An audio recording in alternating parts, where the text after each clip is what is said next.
Good evening, everyone, and thank you for tuning in to Hotline 21 CAN TV. This is a live call-in show, so feel free to dial us up at any time. The number is 312-738-1060. My name is Jenny Brandhorst, and I'm here with Indu Wilson. We're with Beacon Therapeutic. I'm the host this evening, and I'm filling in for Susan Reyna Guerrero, our president and CEO. And thank you, Indu, for being a guest this evening. Thank you for having me. And what we're going to talk about, our focus tonight is about Beacon's PATH program. And PATH, and just so I don't get the name incorrect, is Projects for Assistance in Transition from Homelessness. So we're going to be saying PATH a lot tonight. So, and we'll put that back on the screen. Back up on the screen for people to view the name in its length. But Indu's going to tell us about the PATH program. And before we hear from Indu, I'm going to put information up about Beacon. And Beacon has been around since 1968, and we have 4 different locations. You can see on your screen there, we have our administration office, we have our homeless services office, which is on Western, and that's where Indu is located at. And we have 2 therapeutic day schools. One is in Calumet Park, and one is in Chicago, our Longwood campus. And we've got a host of programs that we specialize in. And again, tonight we're going to focus on PATH, but I'd like to mention the others. We have 2 therapeutic day schools. One is elementary, and one is for junior and senior high school. Our homeless outreach services include the Children's Health Insurance Program Reauthorization Act, CHIPRA, Coordinated Outreach and Collaborative Housing, COACH, Early Head Start, our FACT program, which is Family Assertive Community Treatment. We also have our HOMES project, Family Housing Outreach Mobile Engagement Services, Health Education. We have our outpatient services, Little Intensive Outpatient Program and our Big Intensive Outpatient Program, and our project for assistance in transition from homelessness, PATH, which we'll be focusing on tonight, and our shelter outreach services. And last, but certainly not least, we have our outpatient programs, which include intensive outpatient program, mental health community services, and our Department of Children and Family Support, DCFS, Community Care Clinic. So that's a lot. We got a lot going on, don't we, Indu? So like I said before, we're going to focus on our PATH program. In Indu, if you could start off first by telling us a little bit about yourself and what brought you to Beacon. Well, a little bit about myself. I've been working with Beacon for 5 years, but before working at Beacon, I used to work at Hartgrove Hospital, working with children and adolescents with mental health issues. So with working there, I felt the need to kind of go into the community and see what services were needed in the community, and looked up on Beacon Therapeutic, and I'm able to do a lot of different services for all the individuals in the community. Lucked up on Beacon Therapeutic. I like Yes.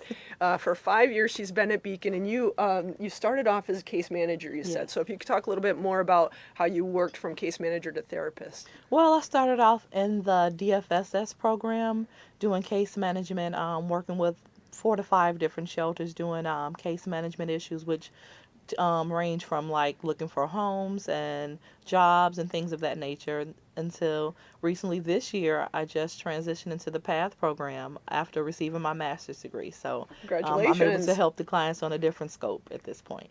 And DFSS for our audience is? Department of Family Supportive Services. Yes, they're great. And so you've been at Beacon 5 years, just got your master's degree, and now you're living the dream. Definitely. We talked a little bit before the show. You're working with homeless individuals and also homeless individuals with a mental illness. And so let's dive into the PATH program. Okay.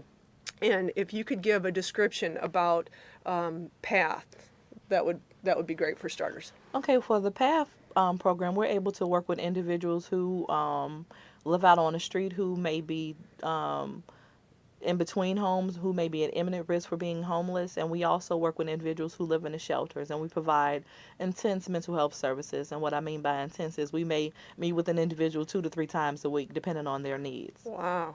So you're going to the individual where yes, they're at. we provide mobile mental health services. So either we go to them or we bring them to where we are. Okay, and so okay, well, I have I have a lot of questions, but All right. let's go into so what are some of the roles and responsibilities that you and your team have with PATH? Okay, so I am the therapist for the PATH team, and we also have a case manager who does many of the case management issues, who deals with many of the case management issues. Not to say that I pass the buck and have him do those things. Okay. I try to service the client and help them with anything that they may need assistance with. So I try to focus strictly on therapy, but sometimes you have to jump in and do whatever the moment calls for. What's an example? So for instance, go to see a client, she stated she hasn't had her medication in a week and hadn't decided to call me and let me know that she needed another psychiatric appointment. So just being able to get an emergency appointment so that she can meet with the psychiatrist in order to get medication. I think that was, very important. Yes, very much so. We had talked earlier about wraparound services. Can you describe wraparound services? At Beacon, we provide a lot of different services for the clients, and it's awesome. I think it's awesome that they're able to get these services at one location. So, like we talked about, the clients at Beacon have mental health issues. So, along with therapy, we have a psychologist and a psychiatrist on site, and they're able to access those services. And for those individuals who have children, we have services for their children as well. And then not to mention Ernie Fullerlove does the case management, so helping them find employment, help them find an apartment that they can afford. All these services are available to the participants that we work with. In one location. And if not, we'll come to you. Yeah, and you made that clear. And in speaking, this is a good segue into going to the clients, because I'm curious, how do clients, how do they hear about Beacon and these wraparound services? Is there street outreach or shelters? I know Beacon's in a lot of shelters. If you could describe that process. Well, I think a lot of it is word of mouth. Okay. And then also, as you stated, we do a lot of outreach and engagement. And for me, for instance, if I see an individual on a street corner who may be asking for change, I give them change in a business card and let them know that we have services that may benefit them. And not just to say that, okay, you need to be in Beacon, but if it's something that we can provide, we have linkage agreements with so many different agencies that we're able to refer them to somebody who can possibly help them. Oh, that's a good point. Linkage agreements. Could you describe what a linkage agreement is, and just name some of the linkage agreements that Beacon has? Well, for instance, I know Beacon may be in over 20 plus shelters throughout the city of Chicago, and we have to get an agreement to say that Beacon can come in and provide these services. So I know many times we get those linkage agreements every year and kind of talk with the directors of the shelters and things like that, letting them know that these are the services that we want to continue to provide for your participants in the shelters. Are you still interested in our services? And the first thing they do is snatch those papers out of your hand and say, of course we still need your services. Let me sign that. Definitely. And when you say go into the shelter, so you're going into the shelter on a regular basis, like maybe how many times a week, and what you're providing services with the clients there. Can you describe that? I go on a weekly basis, and like I said, with the PATH team, we're able to go in more than once a week. So I may meet with a participant and they may need therapy, and then Mr. Fullerlove may meet with them on another day because they need a case management issue. There may be something related to case management that he can deal with. So it just depends on the needs of the clients, and we're willing to help them in any capacity as often as possible. Wonderful. And describe what our clients are going through. Like a client to get into the PATH program, mentally ill, what are some other... Well, there is a criteria to be in a PATH program. You have to have a severe mental health issue and possibly a co-occurring substance abuse issue as well. So with those things, many times the shelter staff refers those clients to us. And if not, we do a lot of different outreach and engagement groups. We may meet with all the individuals who may be at the shelter that particular day and just give them a rundown of the PATH program. And then in addition to the PATH program, we may discuss other programs available at Beacon that they may benefit from. So oftentimes after these groups, you have individuals who come up to you and want to meet with you one-on-one and say, you know what, yeah, I used to be on medication, but since being here, I haven't taken it because I'm embarrassed. I don't want anyone to know that I'm taking medication for X, Y, and Z. So to facilitate that for them, to kind of help them transition, back on their medication. And Do you see that a lot? I see that a lot. Oftentimes, the staff has to educate some of the shelter staff to let them know this is clearly a mental health issue. Some of the behaviors that the participants may exhibit within the shelter, it takes us to educate some of these shelter staff that, what you're seeing is not them just acting out. They have mental health concerns, and to kind of sit down and advocate for the participant and let the shelter staff know that, we are providing services and, we are here to help. And this is a difficult population on so many levels. Am I right? There's so many different levels. I mean, you think about mental health, there's so many capacities of mental health. Maybe it's schizophrenia, maybe it's bipolar, and the list goes on and on. And if someone's not taking his or her medication, that can be catastrophic. It can be very difficult. But I like to think of it from the participant's perspective. What is it that prevents them from taking their medications? You have to think about, we work for individuals who are homeless. So do they have the finances? A lot of them don't have jobs, have never had jobs, don't have family connections. So to get a prescription and have to pay a copay of $2, they may not have it. But these are some of the things that we assist with. We kind of get some of these things out in the front so that when it comes time that we take them to the psychiatrist and they get a script, they're like, well, I don't have insurance. So it's like, well, don't worry about it. Here's the list at Walmart or Target, and you can get your script for $4. Let us help you with that until you're able to pay for those things. So that's something that we do. And they respond well to that? They respond well. Good. And we talked a little bit before the show about just some gaps in the service systems, because there are quite a few gaps. And could you describe those gaps? Well, like I said, having to educate the shelter staff on mental health and then trying to assist them with finding housing. There's not a lot of housing programs that have supports on hand. So in that regards, trying to help them with housing and, meet with other service providers who may not be sensitive to mental health needs. Well, let's talk about housing for a little bit, because housing is difficult for someone who has resources and has a support network and might have an income and education. It's hard for someone like that. How much more for a PATH participant who is suffering from mental health issues or maybe substance use issues and or both, and is homeless? Well, like we talked about earlier, we work with individuals who don't have high school diplomas, who've never had a job, who never balanced a budget, who spend to the quarter. So trying to help an individual get housing, and they don't know the first thing about credit, a deposit, paying rent on time, having other bills. They don't know these things. So with some of the skill building that we do, they're able to maintain. And we talk about the wraparound services, and we talked a little bit about this before the show. I can maybe help you find housing, but what good is that if I don't give you the skills to maintain the housing and financial literacy and everything else that accompanies that? So that's the core of what we do. We do financial literacy upon assessment. It's very important to know what a client knows financially, because if their main focus is housing, we need to know what's on your credit. You can have like 5 cell phones in your name and had light and gas at your mom's house, and here it is, you're trying to find housing and you can't get in because you can't get the lights in your name.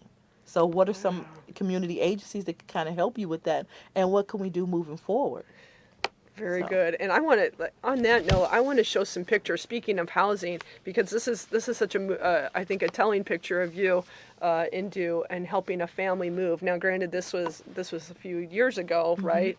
But can you describe this picture? Well, this family had been homeless for 3 years, and they finally found a 4-bedroom apartment that was able to house the whole family. Wow. And this particular day, we had donations from someone from the agency had a connection with someone who donated a whole house full of furniture. So not only were they, housed, they had furniture for each room. The kids had their own bedroom sets. They've never had that. These things were in new condition. So just look at the faces of the participants. What a day is this? Their house and they have furniture. Well, and let's look at some more. I mean, it's just the faces of being in your own apartment. Can you talk about that when a family gets into their own space? It is awesome to see their faces light up. Like I said, luckily that family had donations, but you'd be surprised at how many individuals get keys to an apartment for the very first time, and they'll go there with just a blanket and a pillow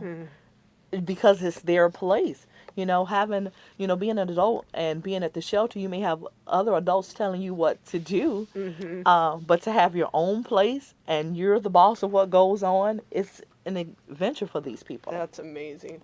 I just think what you're doing is so special, and the work Ernie's doing and everybody at Beacon's Homeless Outreach Services. You're doing great work and hard work. It's not easy. It's rewarding, though. Yeah, and we talked a little bit. We'll talk a little bit about that in a minute. But I want to know about, because you're tracking a lot of people, and it's hard because this is such a transient population. And transient, I mean, sometimes they're in shelter, sometimes they're on the street. They're hard to find. Say here today, gone tomorrow. Yes. So how do you monitor the clients or participants? Well, for me, it's about that first interaction with an individual, doing an intake, and they feel what type of person you're going to be, just the way that you approach them, the way that you talk to them. So depending on that rapport that you build, that first intake, you don't have to worry about whether or not the client is going to contact you or not, because they feel whether or not you're going to be there to help them or not. They feel the trust. And then even with that, they also give different contact information so that we can contact a relative, be it a sister, cousin, another friend from the shelter or something like that, who always has contact with them. So they manage to contact us regardless of where they are. And what about some of the software systems as far as the centralized referral system and that type of thing? Well, the central referral system is for housing, so we definitely utilize that system to kind of assess our clients for housing and the different housing programs that are out there that may be able to help them. And then we also have HMIS, like I was telling you earlier. HMIS is a way to kind of track these clients. Sometimes it'll tell you what shelter that they're in, because the shelter system also uses HMIS. But that's throughout the city. That's throughout the city, so it depends on where they are, and if that particular agency is using it, we're able to keep in contact with our clients. And that's got to be very helpful. And I also always put my number, the office number, so that anybody that's looking for that client can kind of reach me as well. And then I'll try my best to reach out, definitely if it's for housing. Because it's so hard to come by. It's so hard to come by. So hard to come by. We talked a little bit earlier about linkage agreements, and I'm curious, I want to delve a little further into that, even though our time's running out. A little bit about partnerships with shelters and other partnerships. Other than shelters, what are some other partnerships? It is so important to have partnerships. Like I said, we're working with homeless individuals, and their main concern is housing. So having partnerships with some of these housing programs have been awesome. We used to be able to directly refer some of our participants to Inspiration Cafe, Doors to Opportunities, some of the housing programs out there. And over the years, we've housed a lot of different individuals using these programs. And I'm glad to know that they're on a central referral system so they can continue to service the population that we work with. Because it's tough. We talked also about, say someone comes out of the prison system and has a felony on his or her record, that's hard to get housing, or the different stipulations that'll keep someone from getting housing. It is, and it's good to have those partnerships and those resources for individuals who are willing to work with individuals who have a record or whatever the case may be. It's really good to have these linkage agreements. Yeah, because we can't do it alone. It's all about collaboration. Community. Amen. Amen. Indu, I fear our time is running out, but I have so much more I want to ask you, but this is one that's very important. You've been locked up at Beacon for 5 years now, and I would like to know about some of the challenges and rewards, more so the rewards, about your being at Beacon and the clientele that we work with. Well, some of the challenges, like you posed previously, individuals who are transient here today, gone tomorrow, just meeting with these clients today and trying to provide services that they need, and then the next day they're not there, or feeling that you haven't quite fully serviced these individuals because they're gone. So some, the ins and outs of these clients is a down, but we reach a lot of other clients who call years later, say, "Oh, I appreciate what you've done for me." I've had clients, I've started working at Beacon 5 years ago, and just the other day I had my very first assessment that client called me and said, Miss Really? Indu, I appreciate all the services that you've provided. I'm doing well. I live in this state now, and Oh, everything is wow. going well. So those calls keep I me a just have beacon. to I almost want to hug you right now. That I just got goosebumps. That's got to make you feel good. Yes, I mean, I was Oh. like, wow, this having the clients, validate that you are doing an awesome job, kind of keeps me a beacon.